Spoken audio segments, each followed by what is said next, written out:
को एक बार फिर से गुड आफ्टरनून। चलिए आज का चैप्टर हम शुरू करते हैं। चैप्टर 4। चैप्टर का नाम है बुद्ध की करुणा। ये चैप्टर भगवान बुद्ध के बचपन के एक बहुत ही जाने माने प्रसंग के ऊपर, जानी मानी कथा के ऊपर आधारित है। तो भगवान बुद्ध के जीवन का पाठ शुरू करें उससे पहले भगवान बुद्ध के विषय में थोड़ी बहुत जानकारी मैं आपको देता हूँ। बाकी जानकारी आप अपने आप भी ढूंढना। तो कहा जाता है कि नेपाल के अंदर उस समय आज से तकरीबन 2000 साल पहले कपिलवस्तु नाम का एक शहर था। कौन सा शहर? कपिलवस्तु नाम का एक शहर, नगर। उस नगर में राजा शुद्धोधन नाम का एक राजा था, जिसकी पत्नी का नाम था माया देवी और उनके बेटे का नाम था सिद्धार्थ। यानी कि भगवान बुद्ध का बचपन का नाम क्या था? सिद्धार्थ। और उनके पिता का नाम महाराजा शुद्धोधन और माता का नाम माया देवी। भगवान बुद्ध बहुत ही छोटे थे, यानी कि बहुत ही बचपन में, यह तकरीबन 6-7 महीने ही रहे होंगे, तब उनकी माता का देहांत हो चुका था।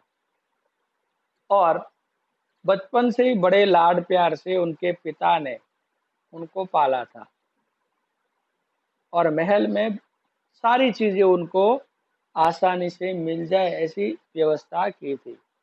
लेकिन जब वो बड़े हुए तो भारत के एक राज्य बिहार और वहां पर एक शहर है गया जी, और गया जी शहर जाकर बोधि नाम के वृक्ष के नीचे उन्होंने तपस्या की और ज्ञान प्राप्त किया। और बोधि नाम के वृक्ष के नीचे तपस्या की, इसलिए उनका नाम हुआ बुद्ध। पहला नाम क्या था? सिद्धार्थ। और फिर उसका नाम हुआ बुद्ध, जिसने बौद्ध धर्म की स्थापना की और पूरे विश्व में उस धर्म को फैलाया। बौद्ध धर्म आज दुनिया में सबसे ज्यादा मानने वाले लोगों में तीसरे नंबर पर है। सबसे ज्यादा क्रिश्चियन धर्म के लोग हैं, उसके बाद इस्लाम धर्म के लोग हैं, और उसके बाद बौद्ध धर्म को मानने वाली बहुत सारी कंट्री है। अब इस पाठ पर आते हैं करुणा। करुणा यानी कि दया। बुद्ध की दया, एक जानवर के प्रति भी उनका कितना प्यार था, कितने प्यार से वो सोचते थे, उस विषय में ये पाठ है। आप जानते हैं कि महात्मा बुद्ध ने बौद्ध धर्म की स्थापना की थी। जिस दौर में गौतम बुद्ध का जन्म हुआ था, उस दौर में धर्म के नाम पर पशुओं की बलि दी जाती थी।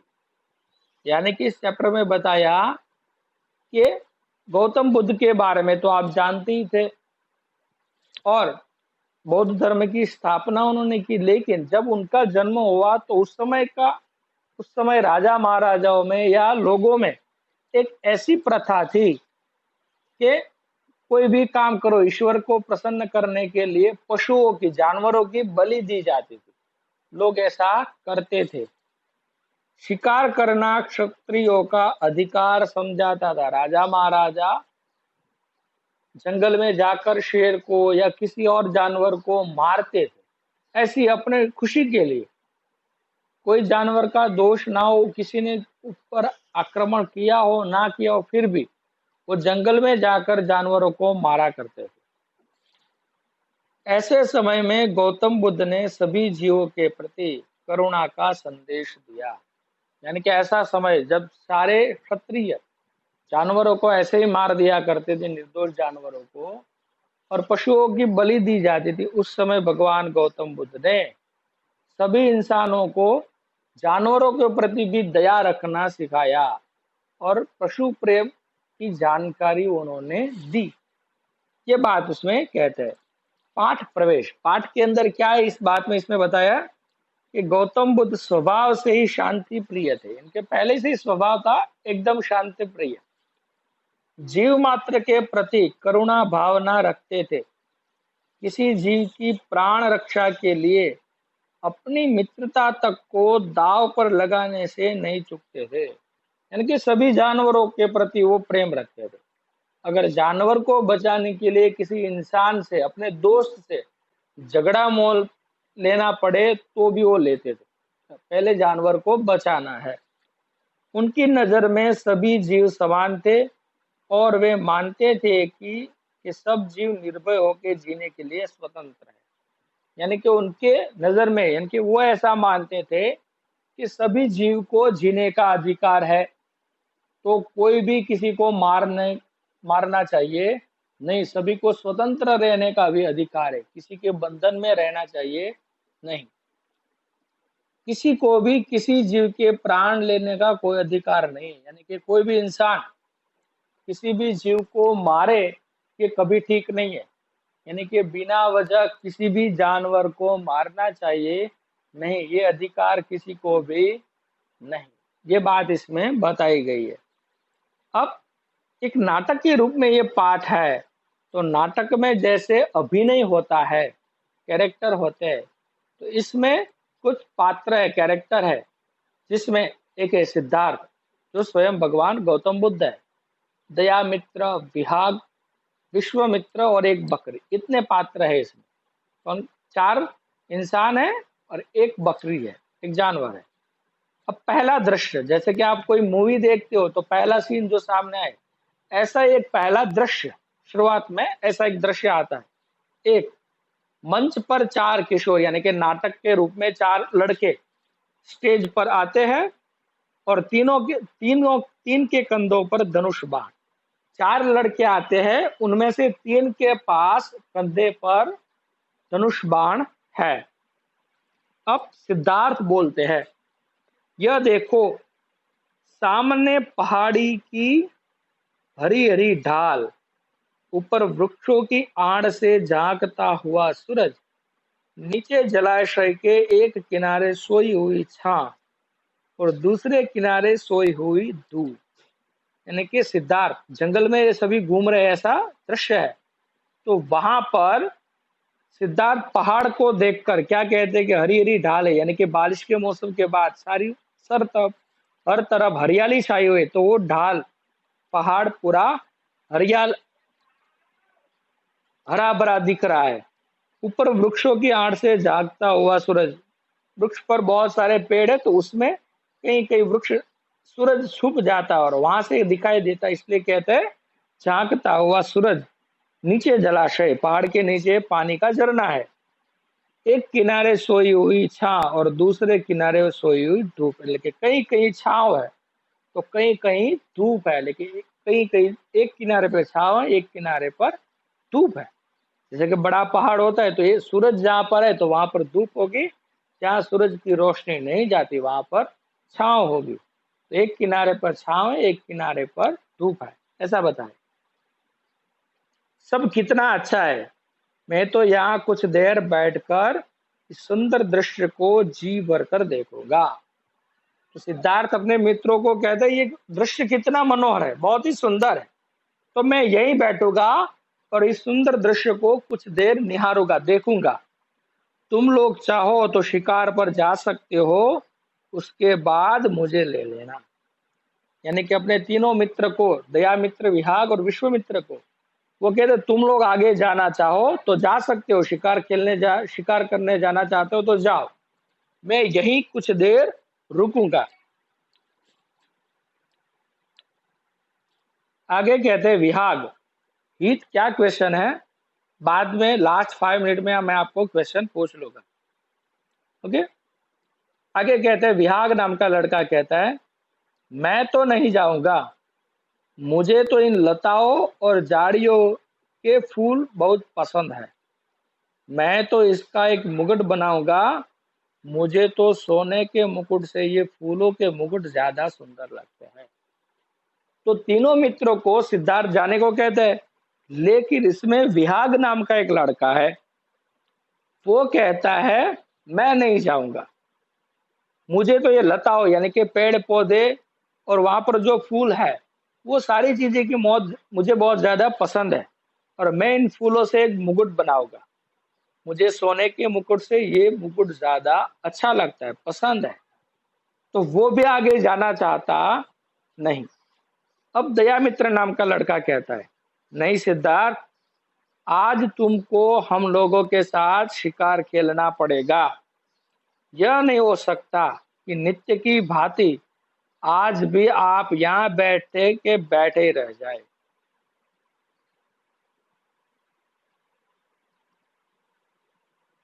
तो दयामित्र नाम का लड़का कहता है कि सिद्धार्थ, ये नहीं हो सकता कि रोज की तरह तुम यहीं बैठे रहो और हम आगे चले। आज तो तुम्हें भी हमारे साथ शिकार करना पड़ेगा, शिकार खेलना पड़ेगा। यानी कि रोज ये दोस्त लोग वहीं पर जंगल में घूमने आते होंगे, तो उस समय सिद्धार्थ कभी भी शिकार खेलने जाते नहीं। इस दृश्य को, यानी कि इस पहाड़ी के पास आकर वो वहीं बैठ जाते होंगे और दयामित्र विश्वामित्र को आगे भेजते होंगे। लेकिन आज दयामित्र अपनी जिद पर अड़ जाता है कि आज तुम्हें हमारे साथ आना पड़ेगा, तुम यहाँ पर बैठे नहीं रहोगे, तुम्हें भी हमारे साथ शिकार करना पड़ेगा। आगे कहते हैं, विश्वामित्र नाम का लड़का कहते, तुम जिद क्यों करते हो? यदि इनकी इच्छा नहीं है। तो विश्वामित्र नाम का लड़का कहता है, दयामित्र से कहता है कि तुम क्यों जिद करते हो? अगर सिद्धार्थ की इच्छा नहीं है शिकार करने की, तो उसे यहीं बैठे रहने दो। उसे इस तरह जबरदस्ती ले जाना ठीक नहीं है। तो आगे दयामित्र कहता है, हाँ हाँ, तुम तो चाहोगे ही, लेकिन आज मेरा तुम्हारा निर्णय होकर रहेगा। तुम्हारी शेखी अब मैं ज्यादा नहीं सह सकता। तुम भी देख लो कि मेरा निशाना तुमसे कहीं अच्छा है।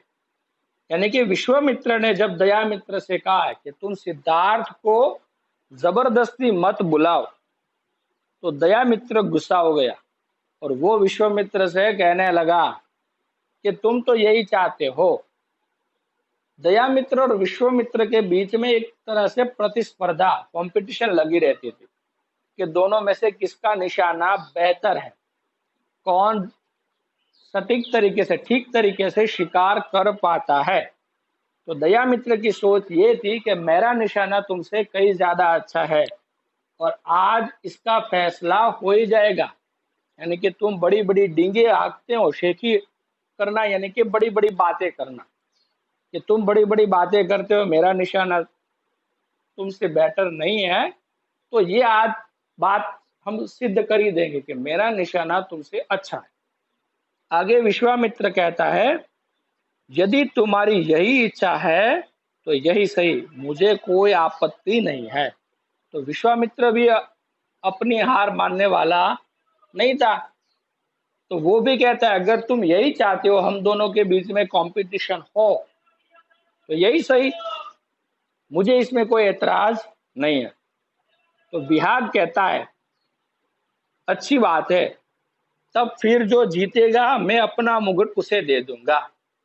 तो दयामित्र और विश्वामित्र के बीच में एक कंपटीशन शुरू हो गई कि किसका निशाना अच्छा है। अब दोनों एक दूसरे के साथ प्रतिस्पर्धा करने लगे। तो उस समय विहाग ने कहा कि ठीक है, तुम दोनों में से जो जीतेगा उसे मैं अपना मुकुट, यानी कि जो फूलों का मुकुट बनाने वाला था ना, वो मुकुट तुम दोनों में जो जीतेगा उसे मैं दे दूंगा। तो सिद्धार्थ उस समय कहते हैं, थोड़ा चुप भी रहो। ये तीनों जब बोल रहे हैं तो उन तीनों को वो चुप करा रहे हैं। नेपथ्य से बांसुरी की आवाज आती है। नेपथ्य से समझो एक प्रकार से नाटक हो रहा है, तो जितने लोग दिख रहे उनकी आवाज नहीं, किसी और की आवाज सुनाई दे रही है, तो उसे कहते हैं नेपथ्य। तो पर्दे के पीछे से कुछ आवाज आ रही, किसकी आवाज आ रही? कि बांसुरी की आवाज आती है। तो वो आवाज सिद्धार्थ को अच्छी लगती है, लेकिन ये तीनों आपस में बात कर रहे हैं, इसलिए उन तीनों को कहते हैं थोड़ी देर चुप रहो।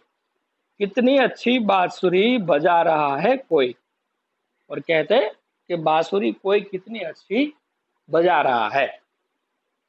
आगे नेपथ्य से फिर बांसुरी की आवाज आती है, सब लोग चुप रहते हैं। तो फिर से पर्दे के पीछे से बांसुरी की आवाज आ रही है और सब लोग चुपचाप सुन रहे हैं। फिर दयामित्र बोलता है, मंच के एक किनारे की ओर संकेत करते हुए, यानी कि एक तरफ इशारा करता है कि सिद्धार्थ, यह जो इस मैदान के पार दूर एक पहाड़ी ढाल पर एक छोटा सा काला काला धब्बा दिखाई दे रहा है, बता सकते हो वह क्या है? तो दयामित्र सिद्धार्थ को एक इशारा करते, एक जगह दिखाते कि पहाड़ी के पार एक छोटा सा काला काला धब्बा दिखाई दे रहा है, क्या तुम ये बता सकते हो वह क्या है? तो सिद्धार्थ कहते हैं कुछ समझ में नहीं आ रहा, यानी कि वो बहुत दूर है, ठीक से दिखाई नहीं दे रहा। तो सिद्धार्थ कहता है कुछ समझ में नहीं आता, ये क्या है? तो दयामित्र कहता है, सिद्धार्थ, हम और विश्वामित्र इसका निशाना लगाते हैं, जो लगा ले जाएगा वह जीत जाएगा। अब यही कंपटीशन शुरू हुई कि जो निशाना, वो काला धब्बा दिखाई दे रहा है दूर, उसी पर निशाना लगाना है, और जो सबसे अच्छा निशाना लगाएगा वो जीत जाएगा। अब सिद्धार्थ कहता है, जैसी तुम्हारी इच्छा, कि जो तुम चाहो लगाओ निशाना। वो दूर काला धब्बा असल में क्या है, ये चारों में से किसी को पता नहीं। उनको एक काला धब्बा जैसा है वो दिखाई दे रहा है, ठीक से दिखाई नहीं दे रहा है, बहुत दूर है। तो सिद्धार्थ भी कहता है, चलो तुम्हारी जो इच्छा है लगाओ निशाना। तो दयामित्र कहता है, उठाओ अपना धनुष विश्वामित्र, पहला प्रयत्न तुम ही करो। तो उस समय दयामित्र जिसके साथ कंपटीशन कर रहा है विश्वामित्र को, उसे कहता है कि तुम अपना धनुष उठाओ और पहली बारी तुम्हारी, तुम निशाना लगाओ। तो विश्वामित्र कहता है, नहीं नहीं, पहला प्रयत्न तुम ही। बात अधूरी छोड़ी वहां पर। तो वो कहता है, नहीं नहीं, पहला प्रयत्न तुम करो, पहली बारी तुम्हारी। आगे दयामित्र कहता, अच्छी बात है, मैं तुम्हारी तरह भगोड़ा थोड़ी हूं। यानी कि विश्वामित्र ने जब उसे कहा पहली बारी तुम ही करो, तो दयामित्र उसे एक ऐसे ही बुरा कहता है कि मैं तुम्हारी तरह भगोड़ा यानी कि डरपोक नहीं हूं, मुझे निशाना लगाने को बोला तो मैं लगा ही दूंगा। धनुष से तीर छोड़ता है और फिर वो धनुष उठाता है, और वो जब काला धब्बा दिखाई दे रहा था वहां पर वो निशाना लगाता है। आगे दयामित्र खुशी से चिल्लाकर, यानी कि वो खुश हो गया कि जहां उसे निशाना लगाना चाहता था वहां उसका तीर लग गया, यानी कि उसका निशाना ठीक लग गया, इसलिए वो खुश होकर चिल्लाने लगा।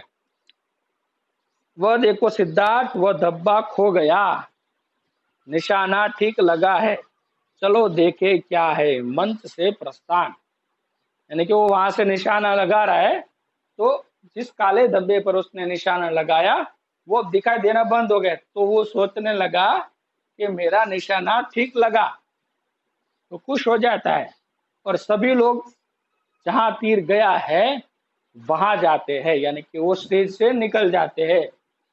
इसीलिए यहां पर लिखा मंच से प्रस्थान। आगे दृश्य 2। अब दूसरा दृश्य, दूसरा सीन आ रहा है। मंच पर बकरी घायल अवस्था में मैं की दर्द भरी आवाज करती हुई, यानी कि सीधा मंच। तो स्टेज पर पहले कौन दिखता है? बकरी घायल अवस्था में है, यानी कि वो जो तीर छोड़ा गया ना उस बकरी को लगा। वो दूर से दिख रहा था, दूर से बकरी है वो समझ में नहीं आया, तो वो काला धब्बा जो था वो बकरी थी, तो बकरी को तीर लगा और बकरी दर्द के मारे मैं कर रही है। सिद्धार्थ वहां पहुंचते और बोलते हैं दुख से, यानी कि अब जैसे उसने देखा कि ये तीर बकरी को लगा है तो उनको दुख हुआ। ओफ, कितना खून निकल रहा है, मुंह से आवाज निकल जाती है, इस बकरी से, बकरी के शरीर से कितना खून निकल रहा है। विहाग, तीर ज्यादा गहरा तो नहीं है, बच सकते हैं ना यह? तो तुरंत अपने मित्र विहाग से बात करते हैं सिद्धार्थ, विहाग देखो, तीर ज्यादा गहरा नहीं लगाना, यानी कि ज्यादा जोर से नहीं लगाना, ये बच तो जाएगी नहीं, यानी कि बकरी मर नहीं जाएगी ना, तो विहाग कहते क्या मालूम, लेकिन विहाग भी बच्चा ही है। तो वो कहते मुझे ऐसे पता चलता नहीं, यानी कि बचे या मरे मुझे पता चलेगा नहीं। सिद्धार्थ कहते हैं नहीं विहाग, मैं इसे बचाऊंगा, जल्दी करो, पकड़ो उस तरफ से, हाँ खोल दो, ये मेरा उत्तरीय फाड़ दो, चलो कसकर इससे इसके घाव को बांध दे, खून का निकलना तो कम हो जाएगा। यानी कि अब क्या हुआ, बकरी में करती रही, यानी कि सिद्धार्थ ने उस बकरी का उपचार करना शुरू कर दिया। तो पहले वो तीर निकाल दिया, फिर उसे क्या कहा कि तू इस बकरी को पकड़ के रख, और अपना उत्तरी, उत्तरी यानी कि अपने कंधों पर एक वस्त्र रखा जाता है, उसे उत्तरीय कहता है। तो वो कपड़ा था वो फाड़ दिया सिद्धार्थ ने, और बकरी के शरीर पर जहां पर खून बह रहा है वहां पर कस के बांध दिया, ताकि खून बहना बंद हो जाए। यानी कि पहले ये उपचार करो कि खून इसका रोक दो, अगर सारा खून बह जाएगा तो ये ऐसे ही मर जाएगी। तो अपने शरीर का कंधे का एक कपड़ा लेकर वो फाड़ देता है, विहाग को कहकर फाड़ देते हैं, और बकरी को कसकर बांध देते हैं ताकि खून निकलना बंद हो जाए। और ये सारी क्रिया जब हो रही है तो बकरी को पीड़ा हो रही है, दर्द हो रहा है, तो वो में करके चिल्ला रही है। आगे दयामित्र कहता हाँ ठीक है सिद्धार्थ, अच्छा होता विश्वामित्र ने पहला प्रयास किया होता।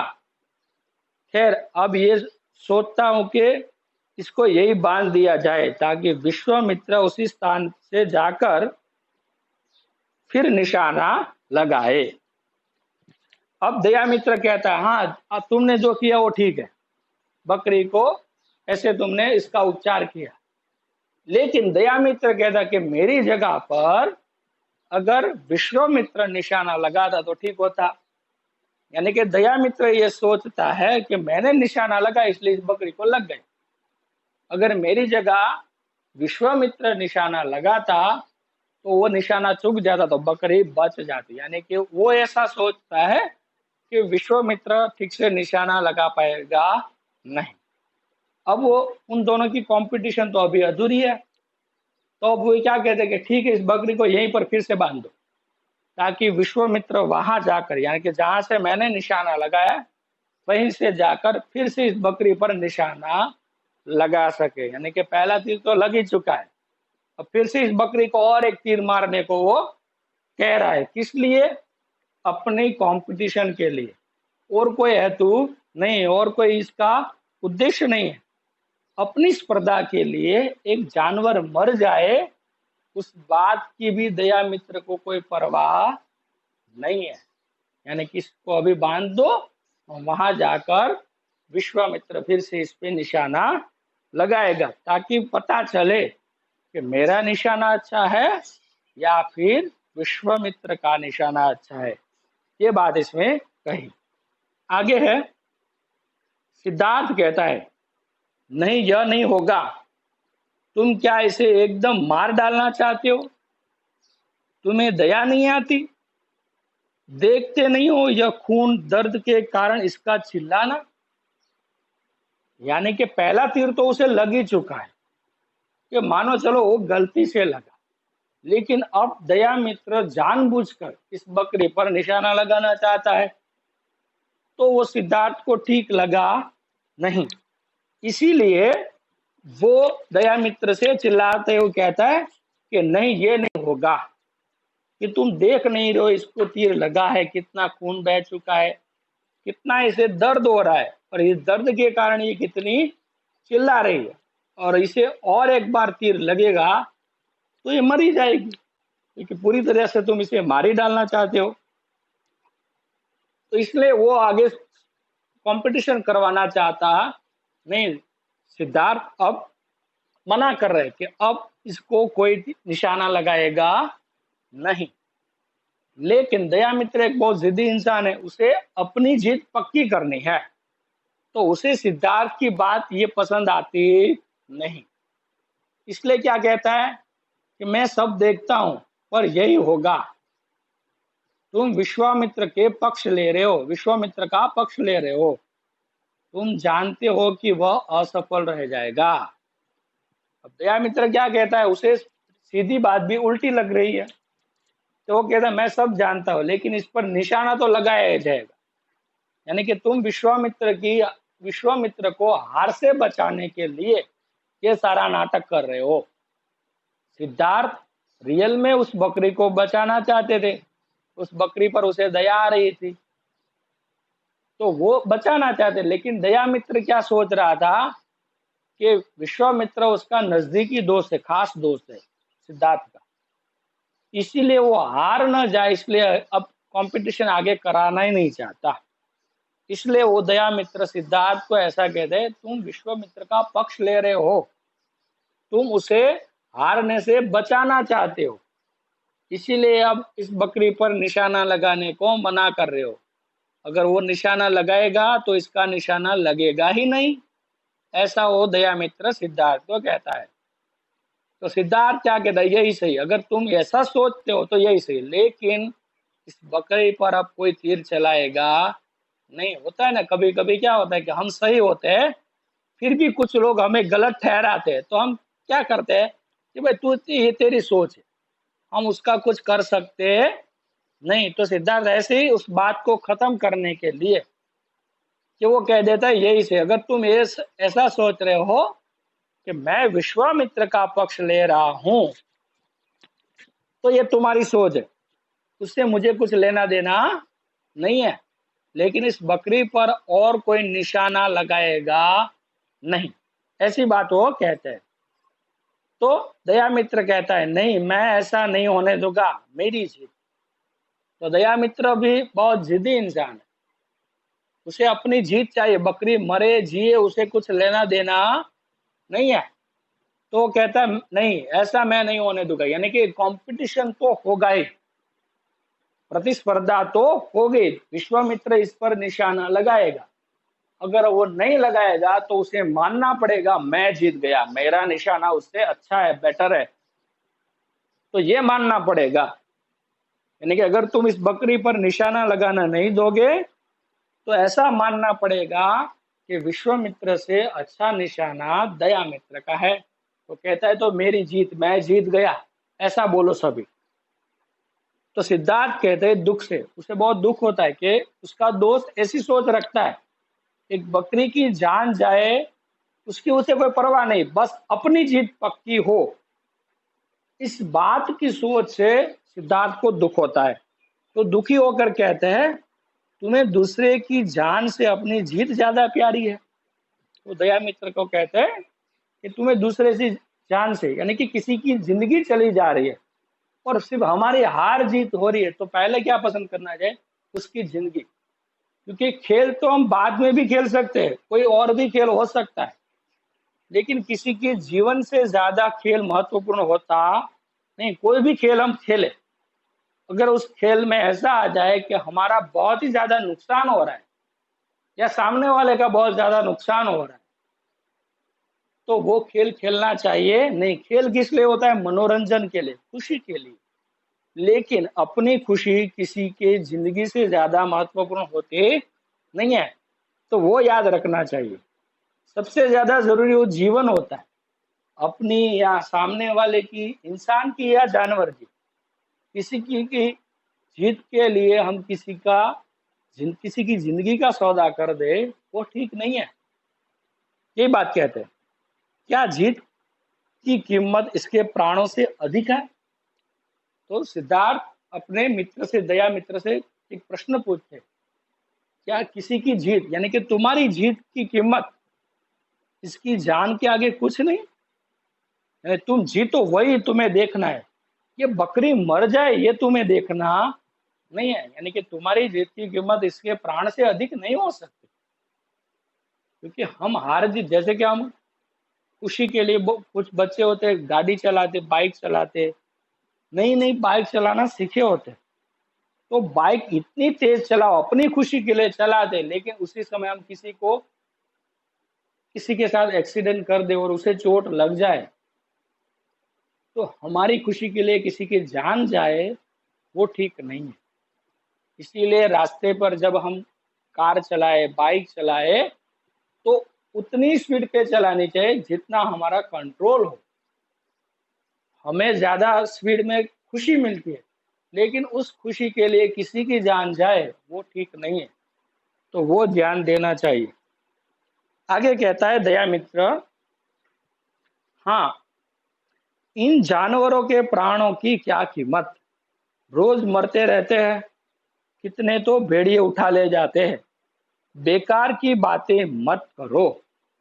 तो जब सिद्धार्थ ने दया मित्र से प्रश्न पूछा कि तुम्हारी जीत के आगे इस जानवर की जिंदगी कुछ नहीं, तो दया मित्र कहते हैं हाँ कुछ नहीं, मुझे मेरी जीत प्यारी है। कि ऐसे जानवर तो रोज मरते रहते हैं, कितने को तो भेड़े यानी कि जंगली जानवर होते हैं वो उठा के ले जाते हैं और ऐसे ही मार देते हैं। तो मेरे लिए मेरी जीत जरूरी है, मेरी खुशी जरूरी है। कोई जिए मरे उससे मुझे कुछ लेना देना नहीं है। इसलिए वो सिद्धार्थ को कहता है कि तुम बेकार की बातें मत करो, कि ये बकरी मरे या जिए मुझे उससे कोई फर्क पड़ता नहीं। वो बात वो कह रहे हैं। आगे कहते हैं सिद्धार्थ कहते हैं, विश्वामित्र, क्या तुम्हें भी अपनी जीत इसके प्राणों से अधिक प्यारी है? अब देखो, सिद्धार्थ दया मित्र को समझाने की बहुत कोशिश करते हैं कि ये कंपटीशन आगे मत करो, क्योंकि इस और एक तीर इस बकरी को लगेगा तो ये मर जाएगी। लेकिन दया मित्र समझता नहीं, उसे तो बस यही चाहिए कि मेरा निशाना अच्छा है, ये सब लोग कबूल कर ले, मैं जीत गए, ये सब लोग करे, बकरी जिए या मरे उससे कुछ लेना देना नहीं है। तो दया मित्र को सिद्धार्थ समझा नहीं पाते, तो अब अपने दूसरे मित्र जो कंपटीशन में हिस्सा ले रहा है विश्वामित्र को समझा रहे कि तुम्हारे लिए भी अपनी जीत बकरी की जान से ज्यादा कीमती है, यानी कि जीव के प्राण से ज्यादा कीमती है। अगर तुम कंपटीशन से निकल जाओ, तुम अपनी हार मान लो, तो ये बात खत्म हो जाएगी। यानी कि तुम अगर खेलोगे तो ये मरी जाएगी। तो वो उसे कहते हैं कि तुम्हें भी खेलना है, तुम्हें भी निशाना लगाना है, अगर निशाना लगाओगे तो ये मर जाएगी, तो तुम्हारे लिए भी जीत इसके प्राणों से ज्यादा महत्वपूर्ण है, ऐसा वो प्रश्न पूछते हैं। तो आगे विश्वामित्र कहता है, हाँ सिद्धार्थ, दया मित्र ने कोई बहुत बड़ा कमाल नहीं किया है, निशाना दूर का अवश्य था लेकिन ठहरा हुआ था, चलता हुआ होता तब कोई बात भी थी, मैं तो देखते देखते इसे लगा सकता हूं। तो दया मित्र को तो सिद्धार्थ समझा नहीं पाए, इसलिए विश्वामित्र से बात कर रहे हैं, उसे समझा रहे कि तुम्हारे लिए भी जीत इसकी जान से ज्यादा महत्वपूर्ण है। तो विश्वामित्र भी हाँ कहता है कि हाँ मुझे भी कंपटीशन करना है, कि दया मित्र ने कोई बड़ा तीर नहीं लगाया, बहुत बड़ा अच्छा निशाना नहीं लगाना है, कि ये निशाना जो एक जगह पर ठहरा हुआ था, रुका हुआ था, अगर ये चलता तो कुछ ऐसा लगता है कि भाई चलते हुए क्यों निशाना लगाए, मैं इस निशाने को लगा सकता हूँ, बड़ी आसानी से लगा लूंगा, यानी कि मैं इससे हारूंगा नहीं। यानी कि विश्वामित्र भी अपनी बात पर अड़ग रहता है, कि वो भी चाहता है कि कंपटीशन हो, मुझे दया मित्र से हारना नहीं है, और इसके लिए मुझे अगर इस बकरी पर तीर चलाना पड़ेगा तो मुझे कोई एतराज नहीं है, ये बकरी मरे जिए उसे भी कोई फर्क पड़ता नहीं है। सिद्धार्थ दोनों इंसानों को, यानी दोनों अपने मित्र दया मित्र और विश्वामित्र दोनों को समझाने की कोशिश कर रहा है, लेकिन दोनों में से एक भी पीछे हटने को तैयार नहीं है। अगर इसके लिए बकरी मर जाए या उसे कुछ हो जाए तो उसे कोई फर्क पड़ने वाला था नहीं। तो ये बात इसमें बताई गई है। दया मित्र और विश्वामित्र दोनों ही आपस में एक दूसरे को सिद्ध करना चाहते थे कि मेरा निशाना तुमसे बेटर है, तुमसे अच्छा है, और दोनों इसके लिए इस बकरी की जान भी जाए तो दोनों में से किसी को कोई परवाह नहीं है। आज का चैप्टर यहीं तक रखते हैं। इसके बारे में किसी को कुछ क्वेश्चन हो तो हम